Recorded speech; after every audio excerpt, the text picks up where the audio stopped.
breaking Dallas Cowboys news in this hour. ESPN's Todd Archer reporting that George Pickens has not yet signed his franchise tag. There were reports last week on the day of the first round of the NFL draft that he was going to sign his franchise tag. Then there were further reports during the day that maybe he hasn't just yet, but we think he's going to. There was a lot of wishy-washy back and forth throughout the course of Thursday and even into Friday during the NFL draft. Now it comes down today from Todd Archer that he has not yet signed that franchise tag, which leaves the Cowboys still, guys, in a little bit of a place of limbo relative to George Pickens because they need some semblance of finality here.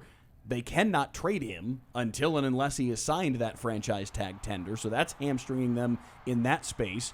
And then it also it leaves a little bit of unknown to all of this going forward as they continue through their offseason. We think he's going to be here for the season in 2026. I think that's still the likeliest scenario, but it's just more uncertainty in the Cowboys offseason that As always has some. As always. Are we surprised? I'm saying Not especially, by the Pickens news, because how are we stunned by any of this? We're just supposed to take the Cowboys at their word all the time? Just because Stephen Jones says we have no intention of moving Pickens, that doesn't mean that George Pickens wants to play this year on the franchise tag without any guaranteed money after the season, especially a player of his caliber. Right. A player of his caliber is on a long-term deal with guaranteed money for multiple years all across the NFL. So George Pickens doesn't want that. His agent, David Mulugheta, certainly doesn't want that.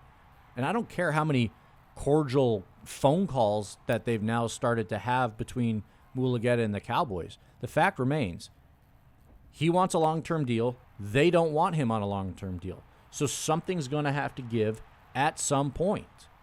And honestly, when we were talking about the It's draft just picks that they got, simple. right? But we were talking about the defense and the progression that they could make. All of it is based around the fact that the offense stays where it is. That's the bottom line. Yeah. And if Pickens is not part of this, it calls into a lot of questions about how dynamic the offense can be. CD's still a number one wide receiver. Yeah. But without Pickens beside him, everything slants toward him. Who's going to pick up that slack? We've already seen that play out. Ryan in seasons Flanoy. past. I mean, Listen, Ryan Flanoy's not a bad. I'm not even really. but- I'm not but he's joking. not I a think wide we see a receiver, lot. too. Maybe not, but maybe. but he could He slot would in have there, to right? be if this scenario played When out. we Sure. saw him play as receiver 2 last year, he was good. Against when the, CD was hurt. Correct. Yeah. I was thinking, was that the Jets game? The Jets He game had is multiple the Jet- games. Okay. Yeah. The Jets one was the big They like debut for him. But they, yes, he they had a like couple him. games They where he like played him well. a lot, and enough to let Jalen Tolbert go and give him fully that receiver 3 role. Enough to make up for the fact that George Pickens would not be playing? Enough that while Pickens is away, he's going to be getting receiver 2 opportunities. Opportunity's fine, but are we talking production? That's the difference. Is this a 30-plus point per game offense if Pickens is not part of it? Probably not. No. Flanoy is good. He's a good football player, and I think we see him grow, whether it's in the wide receiver 3 role or if he does get thrust into wide receiver 2 duties by whatever happens with George Pickens. I think we're going to see him have a productive 2026. But it radically changes what the Dallas Cowboys offense would look like if you don't have number 3 opposite number 88. That is the lighter fluid for this offense. They absolutely need George Pickens because the depth after flow is questionable. You don't really know what you have there. And injuries happen all the time. So, yeah, that needs to get sorted out quickly. Kevontae Turpin is an interesting other depth option there.